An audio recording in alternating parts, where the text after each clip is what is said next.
Buenas tardes.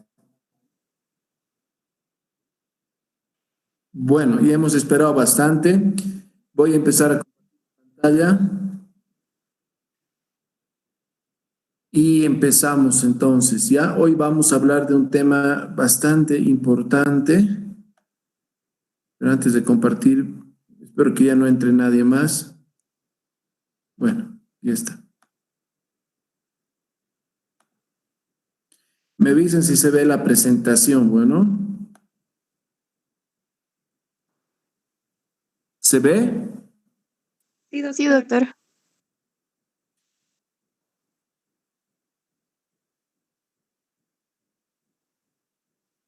Bueno, ya no entra nadie más. Vamos a hablar de insuficiencia renal aguda, que ha cambiado la denominación, les voy a decir por qué, a injuria renal aguda, que es lo que ustedes tienen que manejar a partir de ahora, ¿ya? Es mejor, es más propio decir injuria renal aguda que insuficiencia renal aguda. ¿Por qué la denominación del nombre? El término injuria renal denota todo el conjunto de trastornos funcionales y estructurales del riñón, y el término insuficiencia quiere decir que el paciente ya requiere diálisis. Así nomás. ¿Por qué ha pasado esto? Porque la creatinina no refleja necesariamente el índice de filtrado glomerular. Ustedes, como les he mostrado ayer, cuando la creatinina empieza a elevarse es porque ya se ha perdido parte de la función renal, ¿no es cierto? Casi el 50%. Entonces, injuria quiere actuar precozmente, por eso les pongo daño precoz, antes de que suba la creatinina, justamente para darle un médico al paciente.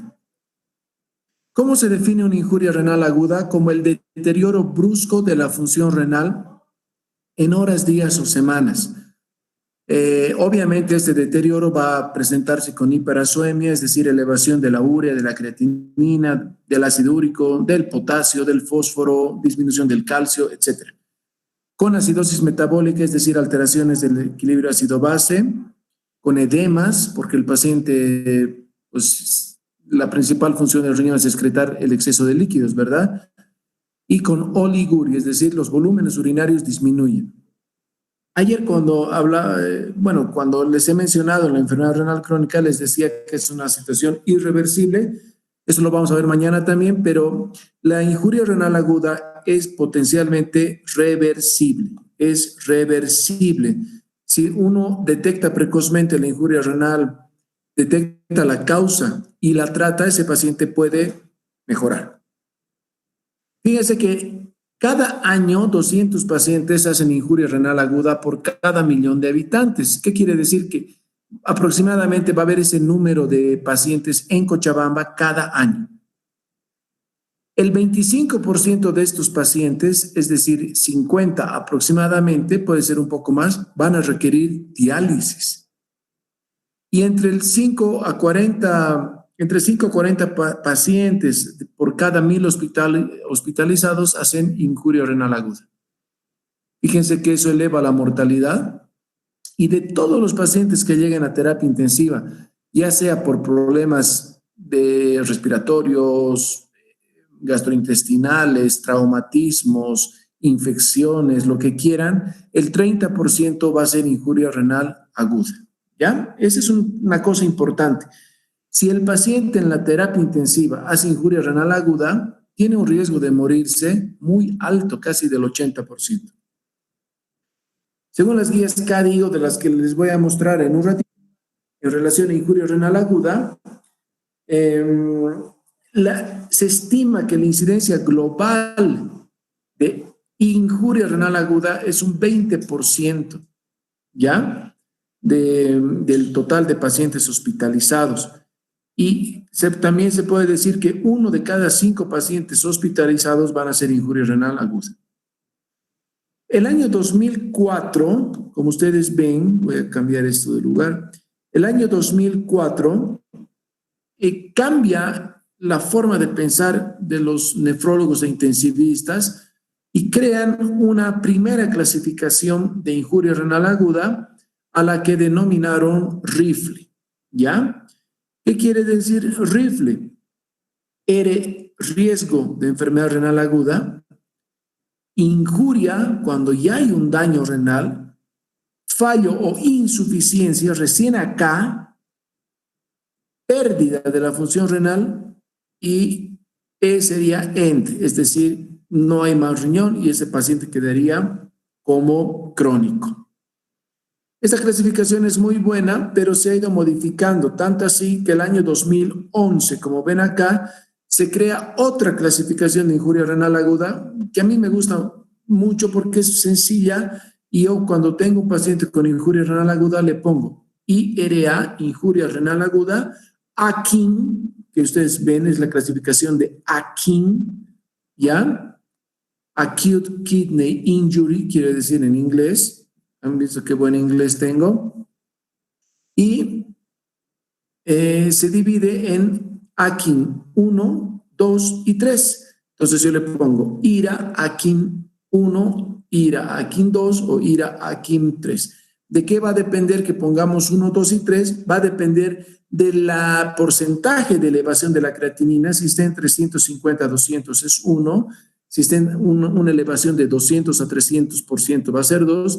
Si es más de 300% es 3. O si el paciente de hecho tiene criterios de diálisis, AKIN 3. ¿Ya? Eso es una cosa importante.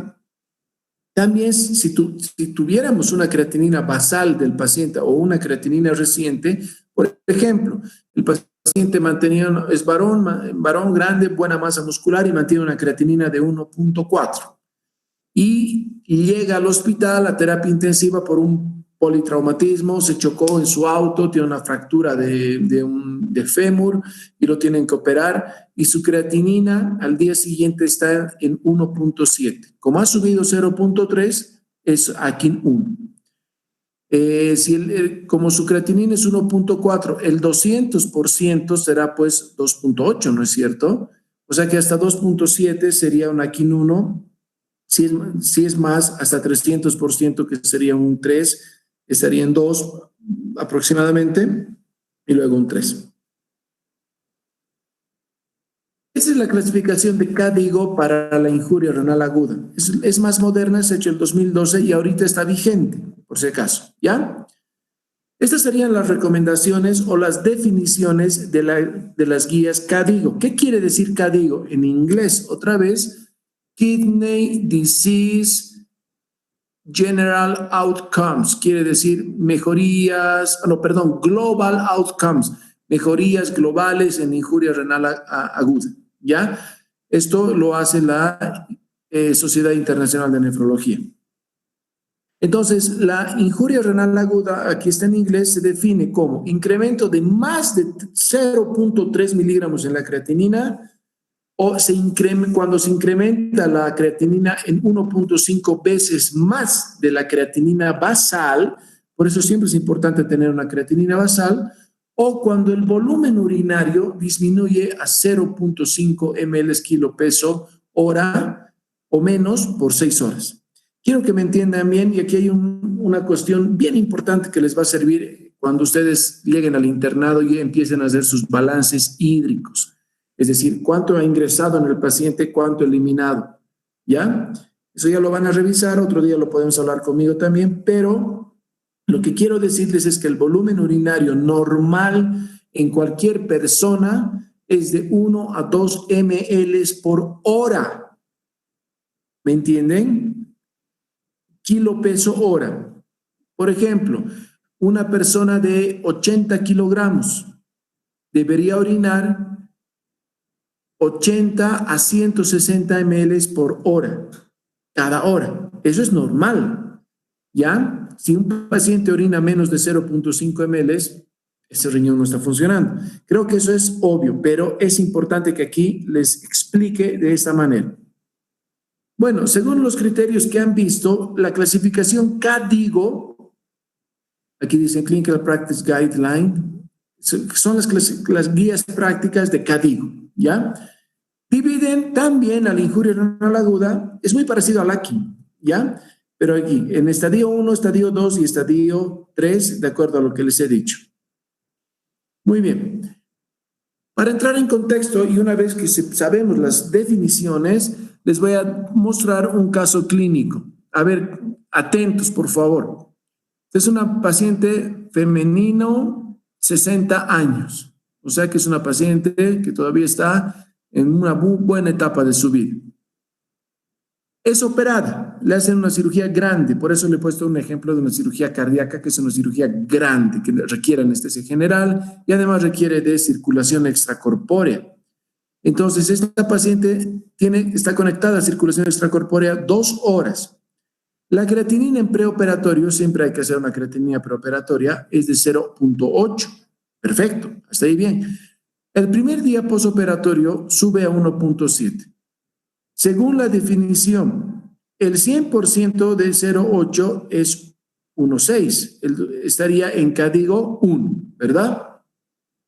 Al segundo día posoperatorio sube a creatinina 2.5, que ya es más del 200%, porque 3 por 8, 24, ¿no es cierto? Hasta 2.4 sería código 1, pero ya 2.5 es el 300%, y eso es entre el 200 y 300. O sea, aquí es en código 2. Y además, ese día empieza con oliguria y los leucocitos se suben a 15.000, es decir, hay una infección de por medio. Los médicos, fíjense que esto es importante, le dan cefepime, que es una cefalosporina de 4ª generación, más amicacina. Es un excelente esquema antibiótico, pero la amicacina es nefrotóxico y no se fijaron, este es un caso real, por si acaso, no se fijaron en la elevación progresiva de la creatinina y encima le dan un nefrotóxico. Entonces, a ver, estas preguntas son para ustedes. ¿Quién se anima a responder? ¿Cuál sería el diagnóstico de esta paciente? Voluntario. Estaría en una insuficiencia renal aguda. En una injuria, pues no ve que estamos diciendo injuria. Sí, estaría en una injuria renal aguda. Por eso, ahora hay que decir injuria renal aguda. ¿Está bien? Sí. Bueno, ¿cómo la clasificamos? ¿Aquí cuánto o acá digo cuánto? A ver, voluntario. Alguien que hable. ¿Están ahí? Código 2 sería. Código 2, porque yo les he dicho hace un ratito, pero está bien, código 2. ¿Qué vamos a hacer con esta paciente? A ver, si alguien se anima a responder. Quitarle la amicacina primero, doctor. Muy bien, es una muy buena sugerencia, quitarle la amicacina. Por supuesto que hay que quitarle la amicacina. Excelente, porque si no, vas a seguir produciendo daño renal. Muy bien. ¿Qué más? Yo te pongo el ejemplo. Le has quitado la amicacina, pero mañana su creatinina está en 3. Entonces, ¿qué más habría que hacer? O sea, el daño ya está hecho. ¿Alguien se anima a responder?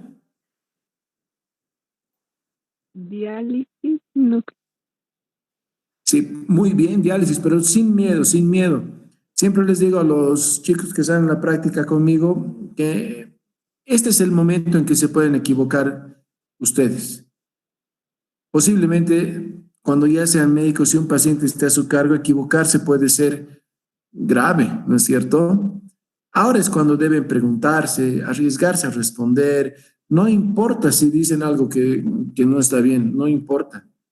No les va a pasar nada, ¿ya? O sea, tienen que animarse, está bien. Yo vería que 1 o 2 días, si no baja esa creatinina, a pesar de retirarle todos los nefrotóxicos, pues la dializaría. Muy bien. Entonces, esto es lo que hicimos. Suspendimos nefrotóxicos, mejoramos la perfusión renal, es decir, le dimos más líquido, monitorizamos la función renal, creatinina y electrolitos y urea diarios, y si dijimos, si no mejora la función renal, hemodiálisis. Al 4º día su creatinina bajó a 1.8 y a la semana bajó a 1.5 y no requirió diálisis esta paciente. Muy bien, caso verídico. Seguimos. Una injuria renal aguda tiene muchas causas. Entonces, en este estudio epidemiológico que se hizo en Madrid el 2005, yo les pongo aquí un montón de causas, porque son varias.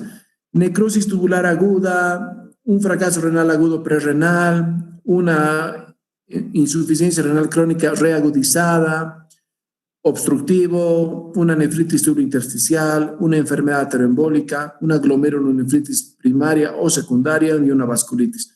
Todas estas cosas pueden pasar, ¿ya? Entonces es importante, primero, darse cuenta y diagnosticar injuria renal aguda. Luego, suspender los nefrotóxicos.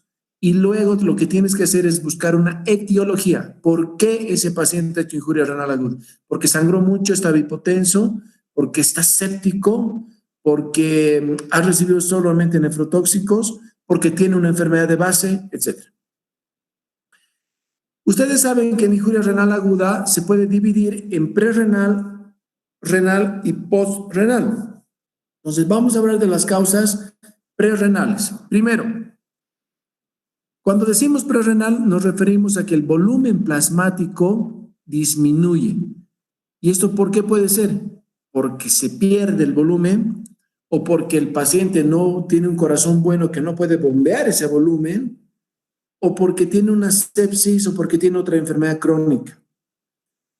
Puede haber una necrosis tubular aguda que puede ser isquémica, que es cuando una depresión de volumen se ha perpetuado en el tiempo y no la has corregido, o puede haber nefrotóxicos de por medio, o puede ser otra causa.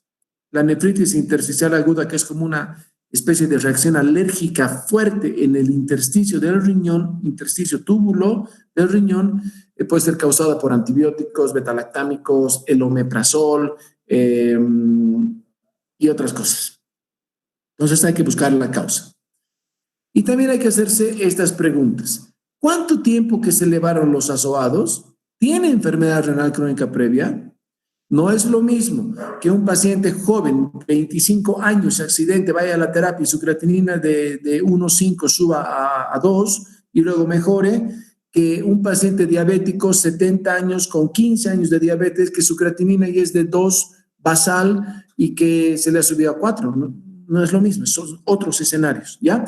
Pueden ser que haya sido papá e hijo, que hayan estado en el mismo automóvil, se hayan chocado y tengan las mismas lesiones, pero el contexto es diferente. Ha habido hipotensión, ha habido sangrado en la cirugía o durante la operación presentó hipotensión. La anestesia siempre provoca hipotensión, no se olviden. Hay datos de infección grave, es un choque. Choque quiere decir shock. En inglés shock, en español choque. ¿Ya? Por eso a los que apellidan choque yo les digo shock. Era un chiste. ¿Ha recibido fármacos nefrotóxicos? ¿Hay datos de enfermedad hepática? ¿Hay datos de enfermedad glomerular? ¿O hay sospecha de uropatía obstructiva? Todo esto tiene que estar en nuestra cabeza. Aquí les tengo unos artículos bastante interesantes, ¿ya? Donde estos autores nos dicen esto. Este es un modelo de puntaje de riesgo que integra las comorbilidades crónicas y los eventos agudos en la admisión a UCI. Pueden identificar los pacientes con algo riesgo de desarrollar FRA, fracaso renal agudo o injuria renal aguda. Y para esto, en este estudio que es bastante interesante, fíjense que hicieron este score de predicción de riesgo de IRA.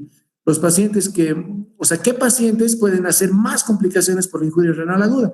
Los pacientes con enfermedad renal crónica previa, pacientes con enfermedad hepática o cirróticos, pacientes con enfermedad cardíaca, pacientes hipertensos, pacientes con enfermedad coronaria, es decir, que tengan un infarto previo, con un pH bajo, expuestos a nefrotóxicos, pacientes con infecciones severas, paciente en ventilación mecánica y anemia. Ustedes se fijan con la pandemia que estamos viviendo actualmente, muchos pacientes diabéticos con infartos previos, que han recibido nefrotóxicos, que están en ventilación mecánica y además tienen el factor agregado del COVID-19, van a hacer injuria renal aguda. ¿No es cierto? Cuando el paciente tiene varios puntos de estos más, entonces tiene un valor predictivo positivo, es decir, la posibilidad de desarrollar una injuria renal es del 32%. ¿Ya? Muy bien. Nosotros hemos hablado de prerrenal, renal o parenquimatoso y obstructivo. Aquí les tengo esto que es bien bonito. Este es un esquemita también que lo hice el año pasado, pero también se los muestro a ustedes. Está afectada la perfusión, es decir, el paciente está hipotenso o ha perdido sangre o ha perdido líquido. A lo mejor es una gastroenteritis infecciosa y el paciente vomitó y tuvo diarreas 20.000 y está seco como una pasa. O el paciente tuvo un traumatismo y está sangrando mucho. ¿Ya? Entonces, hay esto, Doctor, ¿sí? ya no estamos viendo las diapositivas. ¿Lo están viendo? Ya no, doctor. Se sigue viendo, doctor. ¿Se ve o no se ve? Puede ser que tenga afectado el propio riñón. Cuando está afectado el propio riñón, puede ser un daño tubular, intersticial, glomerular o vascular. Bueno, esto que están viendo acá. Pero si hay obstrucción distal, como ven en sus pantallas, se trata de una neuropatía obstructiva. Este esquema con estas figuritas no se olviden nunca. Muy bien, entonces, cuando un paciente está en una fase prerrenal o ha tenido una causa prerrenal, va a pasar esto. Síganme, por favor. El paciente tiene hipovolemia, por lo tanto va a disminuir su presión arterial. Todo organismo va a responder a esa hipovolemia activando el sistema nervioso simpático, es decir, los vasos, las arterias sobre todo tienen una inervación simpática y cuando se activa provoca vasoconstricción. Va a activar el sistema renina-angiotensina-aldosterona y la vasopresina. Además, no se olviden que para que suceda la activación del sistema nervioso simpático tiene que haber liberación de adrenalina y noradrenalina. ¿Ya? Eso pasa acá. Cuando pasa eso, el objetivo del organismo que nuestro propio organismo nos cuida, será mantener una buena perfusión cardíaca cerebral, vasodilatar la arteriola aferente, pero vasoconstreñir la arteriola eferente, cosa de que la filtración glomerular se mantenga y estimular la sed para que el paciente retenga agua. ¿Me entienden? Muy bien. Si esto se ha cumplido, lo que va a resultar es una buena filtración glomerular y esto se podría decir que son los mecanismos protectores del riñón. Hasta ahí estamos bien. ¿Qué va a pasar? ¿Qué va a pasar si nosotros no, o el paciente no tiene una buena respuesta compensadora? El resultado va a ser que ese paciente no va a tener una buena filtración glomerular y por lo tanto va a ser una injuria renal aguda.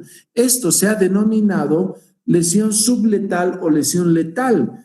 Es grave esta situación. Muy bien. Esto quiero que me entiendan. Esta es una diapositiva de un daño, de una injuria renal aguda, una necrosis tubular aguda en un paciente. Fíjense que estos son los túbulos. Fíjense que este es un túbulo muy bonito, pero acá esta célula se ha desprendido de su... Aquí hay otra que se está desprendiendo. Y acá tienen un túbulo donde todas las celulitas se han desprendido. Esto se llama necrosis tubular aguda, ¿ya? Y obviamente la pregunta para ustedes es, a ver si alguien voluntario que me responda, cuando mueren las células del túbulo, los túbulos renales, de la nefrona, ¿estos se regeneran? Es la pregunta. Voluntario. ¿Alguien que os responda? No, doctor. ¿Alguien más? Sí, doctor, tienen la posibilidad de regeneración. Muy bien, una tercera participación.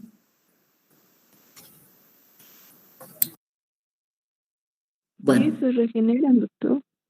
Muy bien, sí se regeneran. Esto es importante que se metan en la cabeza, pero no porque se regeneren al paciente le vamos a meter cualquier nefrotóxico, ¿no es cierto?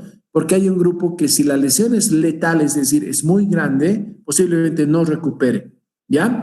Entonces sí puede regenerar. ¿Cuánto tiempo tarda en regenerarse? Más o menos 4 semanas. Y por eso atentos a esta otra gráfica.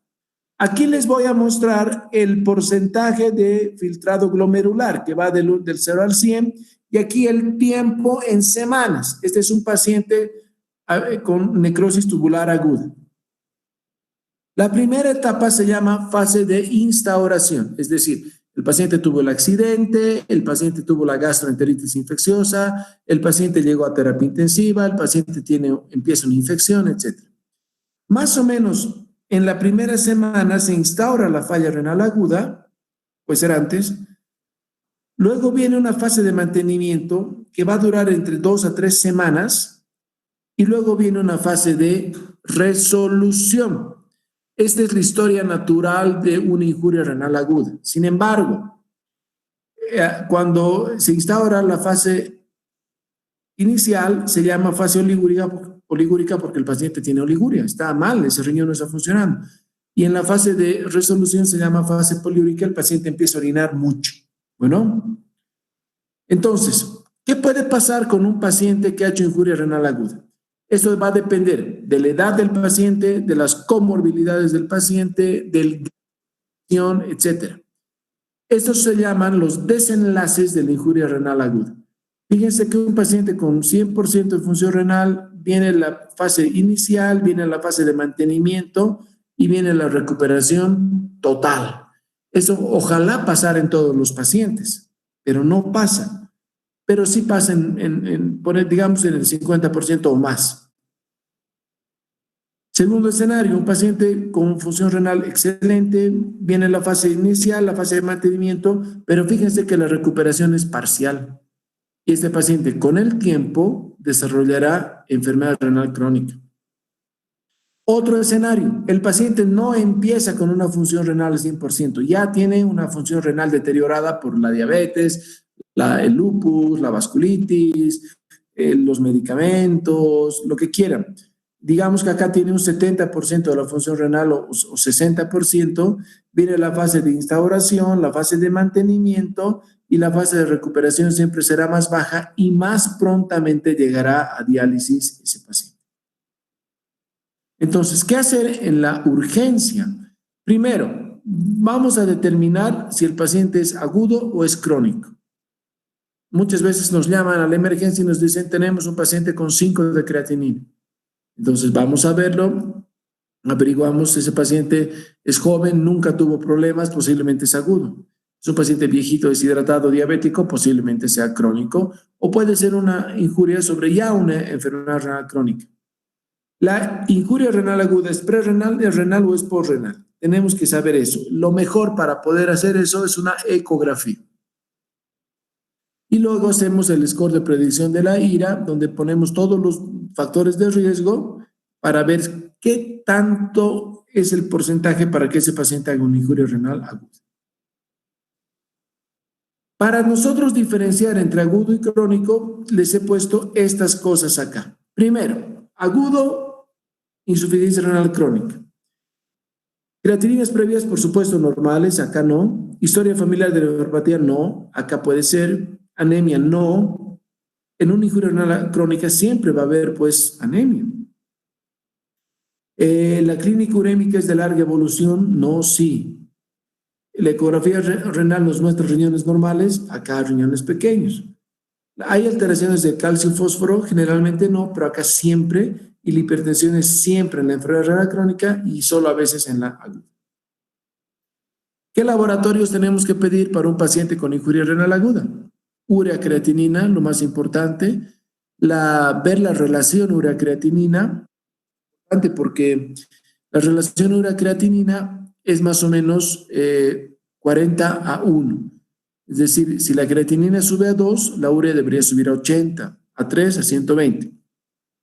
Si se pierde esta relación, por ejemplo, la creatinina subió a unos 5, pero la urea está en 100, ¿a qué pasó? Eso nos indica que el cuadro es prerrenal, cuando la urea sube más que la creatinina. El paciente puede tener alteraciones electrolíticas, entonces siempre hay que pedir sodio, potasio, calcio, ácido úrico. Hay que pensar hay que pedir una CPK porque podría ser una rhabdomiólisis. Rhabdomiólisis es un cuadro donde hay lesión muscular. Entonces, si hay lesión muscular, habrá un antecedente. El paciente ha estado aplastado, de repente se le cayó una pared, el paciente ha estado ahogado, ha tenido la presión del agua que ha podido lesionar, o al paciente lo han pegado entre varios. Esto hemos visto algunos casos donde realmente le han producido daño severo, ¿no es cierto?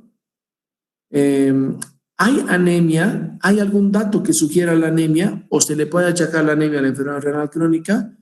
¿Hay eosinofilia o eosinofiluria que nos puede acercar o aproximar a una vasculitis? Bueno, y no solamente eso, ahora se están hablando ya desde el año, hace unos 5 años, de los nuevos biomarcadores en la lesión renal aguda. ¿Qué pretenden estos biomarcadores? Es decir, son análisis que nos pueden avisar más precozmente si el paciente puede o no puede tener una injuria renal aguda. Y hay muchos biomarcadores nuevos, ¿ya? Los más importantes son el N-gal, Neutrophil Gelatinase Associated Lipocalin, pero N-gal, acuérdense de N-gal, el KIM-1, Kidney Injury Molecule, y hay otros, ¿ya? El NAG, etc. Los más utilizados son estos dos. Pero en Bolivia no se pueden hacer todavía, pero pienso que hay que pensar en eso para futuro. Entonces, aquí tenemos el criterio en relación a las clasificaciones de Rifle o Akin con los biomarcadores positivos. Si el paciente tiene un Akin más alto, los biomarcadores también serán más altos. Bueno, ¿qué puede pasar cuando un paciente hace una injuria renal aguda? Primero, el paciente no va a orinar, por lo tanto va a tener aumento de volumen. ¿Cómo se manifiesta el aumento de volumen? Con expansión del líquido extracelular. Si es intravascular, hipertensión arterial, edemas en miembros inferiores o edema pulmonar. El paciente va a hacer posiblemente una insuficiencia respiratoria. Ay, estoy cansado, no paro de hacer cosas. Bueno, el paciente podría tener una hiponatremia y esto podría provocar un edema cerebral, puede tener una hipercalemia, puede tener una acidosis metabólica, infecciones, arritmias, hemorragia digestiva. Es decir, cuando un médico ve a un paciente con injuria renal aguda, debe tener un conocimiento muy importante de lo que es la medicina interna. ¿Qué hay que hacer? Primero, disminuir la lesión tisular. Obviamente, suspender nefrotóxicos, que ya les voy a poner una listita en un ratito. Mantener la volemia. Obviamente que si el paciente está deshidratado hay que ponerle líquidos intravenosos. Se sugiere siempre iniciar con cristaloides. Los cristaloides son las soluciones más conocidas. Por ejemplo, el soro fisiológico, el Ringer normal, el Ringer lactato, etc. Y los coloides, las soluciones se dividen en cristaloides y coloides. Los coloides son unas gelatinas especiales que van a tener un poder oncótico mucho más prolongado y que van a mantener la presión arterial. Ese es el concepto de un coloide. Pero generalmente debemos empezar con cristaloides, ¿ya? Pero hay que tener mucho cuidado en la exageración de fluidos. Esta es una lista de medicamentos nefrotóxicos de los más comunes, pero que son muy habitualmente ocupados o consumidos por los pacientes. Por ejemplo, los antiinflamatorios no esteroideos, diclofenaco, ibuprofeno, ketoprofeno, ketorolaco, inclusive estarían los COX-2 selectivos como meloxicam, celecoxib, etc. Todo antiinflamatorio no esteroideo puede dañar el riñón. Luego, antibióticos. Dentro de los antibióticos son muchos los causantes de lesión renal, pero los más frecuentes y más agresivos son los aminoglucósidos. Por ejemplo, gentamicina, amicacina, la vancomicina, que es específica para bacterias gram positivas, y antimicóticos como la anfoteresina B. Estos son muy nefrotóxicos. Otro medicamento que puede empeorar la función renal es el omeprazol. Entonces hay que tener cuidado. Yo, pacientes con injuria renal, prefiero darle ranitidina, un bloqueante H2 que omeprazol, y obviamente los contrastes radiológicos. Siempre me acuerdo del papá de un colega médico que tenía 2 de creatinina, el paciente tenía dolor y había recibido diclofenaco intramuscular, le habían puesto ketorol intravenoso, ibuprofeno, no le calmaba el dolor y le pusieron otros, el famoso Travit, que es fenilbutazona, otro AINE, y le daban y un día dejó de orinar. Y encima viene un colega y no sé con qué criterio dice, pucha, como no orina, le haremos una urografía intravenosa. Y encima de que ya no estaba orinando, le chantan contraste radiológico iodado. Ese paciente nunca más orinó, así nomás. Bueno, debemos mantener una perfusión renal eficaz. Si la presión arterial es baja, posiblemente haya que utilizar fármacos vasoactivos, como noradrenalina, por ejemplo. Y hay que ver si la función cardíaca es adecuada. Nunca se olvide que un corazón malo va a provocar un riñón malo. Si es un corazón agudo, por ejemplo, un chico joven con una infección aguda del corazón, una miocarditis o un infarto, este va a provocar una injuria renal aguda, ¿ya? Si el paciente se encuentra en mal estado, debe ser internado en UTI. Prescindir de diuréticos de ASA, es decir, de furosemida, mientras no se trate la deshidratación. Y esta es una cosa muy importante. Lo que vemos en los servicios de emergencia es que viene el factor reacción. El paciente llega seco como una momia. Y el médico pregunta, ¿está orinando? Doctor, 12 horas que no ha orinado nada. ¡Pam! Furosemida. Lo estás destrozando, pues, ese paciente. ¿Ya? Eso hay que tener cuidado. Primero habrá, pues, que corregir la deshidratación y ver si el paciente orina espontáneamente. Bueno, si un paciente está con algunas horas de oliguria y está bien hidratado, se puede hacer la prueba de estrés de furosemida, es decir, se le administra 1 miligramo kilo peso de furosemida y se ve si hay o no hay respuesta. Si no hay respuesta, diálisis. Muy bien. Se deben evitar todo lo que hemos dicho, nefrotóxicos, más IECAS, más ARA2, ya sobre todo en pacientes diabéticos. Un balance positivo de líquidos es un factor importante asociado con el incremento de la mortalidad y la evolución entre los pacientes con reemplazo renal temprano fue mejor durante su estadía en UCI. ¿Qué quiere decir? Que si el paciente llega deshidratado, hay que reponerle volumen. Estamos de acuerdo, perfecto. Pero si el paciente no orina, ya no le tienes que poner tanto líquido, porque si no pasa esto, fíjense. Esta es una paciente verídica que me llamaron para que yo haga la valoración y cuando llego era una paciente totalmente dematizada, pero tú le presionabas acá o le presionabas la pierna y se entraba más de 1 centímetro tu dedo. Tremenda, anasarca se llama cuando el edema es en todo lado. Y obviamente esta paciente le pusimos un catéter de diálisis y le hemos dializado y mejoró, pero tuvo que hacerse diálisis, ¿no es cierto?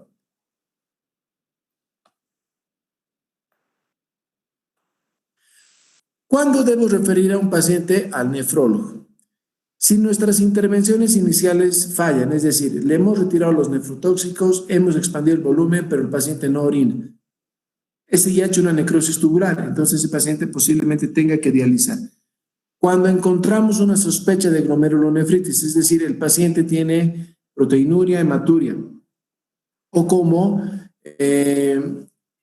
tiene una injuria renal aguda como complicación de un tratamiento de una condición no relacionada.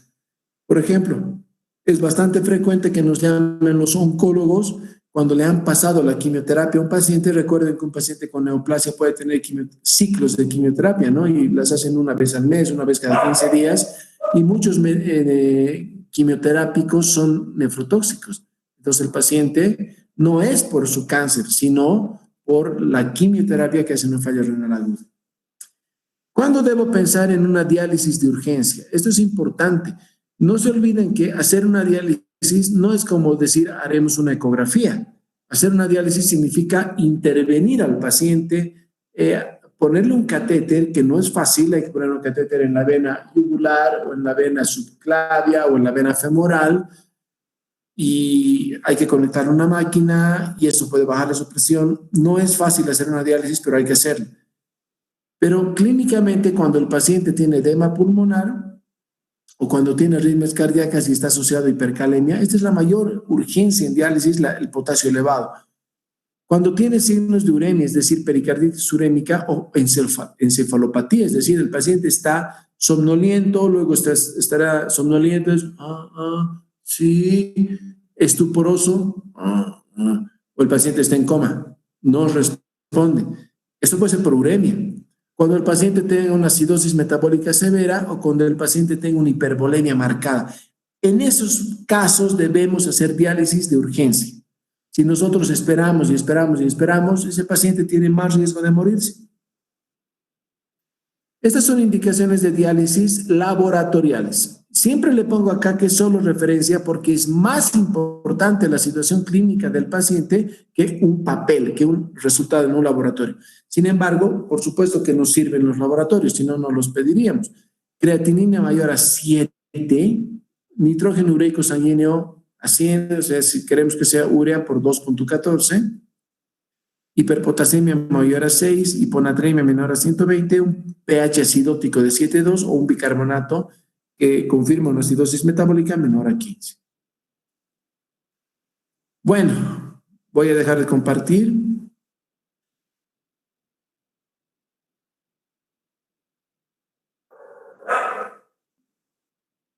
Sí, doctor. ¿Alguna pregunta acerca del tema que hemos avanzado hoy? Tienen que preguntar, muchachos, por favor. Para eso ahorita nos estamos dedicando a la clase. Entonces, pregunten, no hay problema. Doctor, yo tengo una pregunta. En un paciente con hipercalemia e injuria renal aguda, ¿qué seguiríamos? ¿Qué haríamos? Sí. Si la hipercalemia es muy severa, lo primero que hay que hacer es medicar al paciente. Tienes que darle algo que evite la arritmia en el paciente, la arritmia cardíaca, que es lo que lo va a matar. En ese caso tienes que poner gluconato de calcio, ¿ya? Luego puedes ponerle medicación que redistribuye el potasio, es decir, meter el potasio dentro de la célula, y con eso puedes utilizar bicarbonato de sodio, puedes utilizar dextrosa con insulina, puedes utilizar un beta-2 agonista como el salbutamol en nebulizaciones, etc. O tienes que hacer que el potasio se elimine del cuerpo. ¿Cómo? Con diuréticos para que el paciente orine o, en último caso, con enemas para provocarle diarrea y por ahí pierda potasio. Pero si el potasio es muy alto y está en el contexto de una injuria renal aguda, es mejor dializarlo. No hay mejor tratamiento para la hipercalemia que la diálisis. ¿O alguna otra pregunta? Gracias.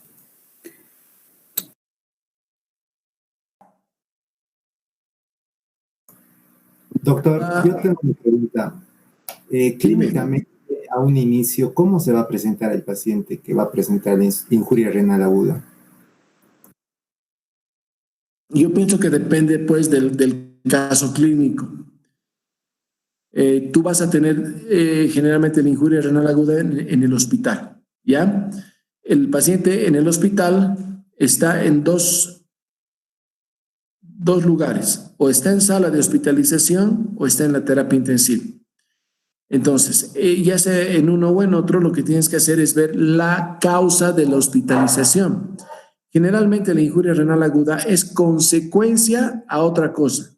No se hospitaliza el paciente por injuria renal aguda solamente. Siempre la injuria renal aguda responde a una agresión que ha tenido ese riñón, ya sea por una infección, ya sea por una sepsis, ya sea por un politrauma, ya sea por una enfermedad de base, ya sea por administración de nefrotóxicos. Entonces, de acuerdo a lo que tú tengas, el paciente va a tener una clínica determinada, ¿no es cierto? No es lo mismo un politraumatizado que un paciente séptico. Generalmente un paciente séptico tendrá pues confusión mental, tendrá hipotensión, etcétera. Pero si tú me dices que una clínica propia, exclusiva de la injuria renal aguda, no hay. De repente, cuando ya está avanzado el cuadro, pues edemas, ¿no? Pero eso es lo que tienes que pensar, que nosotros no debemos actuar porque soy nefrólogo, solo voy a ver el riñón, o porque soy neurólogo, solo voy a ver el cerebro. Todo paciente tiene que ser evaluado integralmente. Por eso estudiamos pues medicina general y luego nos especializamos. Espero haber respondido a tu pregunta. Gracias, doctor. ¿Alguien más quiere preguntar? Aprovechen que no les voy a reñir.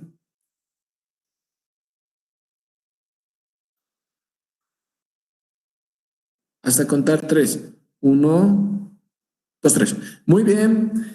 Voy a dejar de grabar en este momento y terminamos la clase.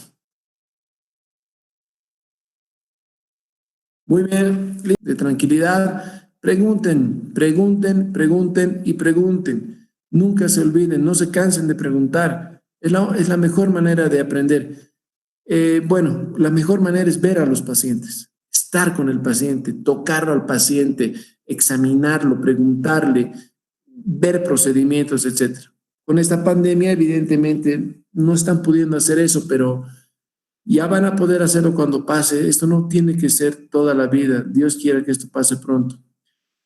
Bueno, muchachos, mañana hablaríamos de enfermedad renal crónica, de la clasificación, de los síntomas. Les repito que pasado mañana hablamos de diálisis, hemodiálisis y diálisis peritoneal, y el viernes acabamos con trasplante renal conmigo. A partir del día lunes me daría, no sé si es el doctor Gutiérrez o la doctora Vilés, pero yo les voy a comunicar el viernes. Bueno, eso sería, estudiantes, pórtense bien, estudien mucho y pidan a Diosito que esto acabe pronto. Eso sería todo. Nos vemos mañana a las 2:30 de la tarde. Chao. Muchas gracias, doctor.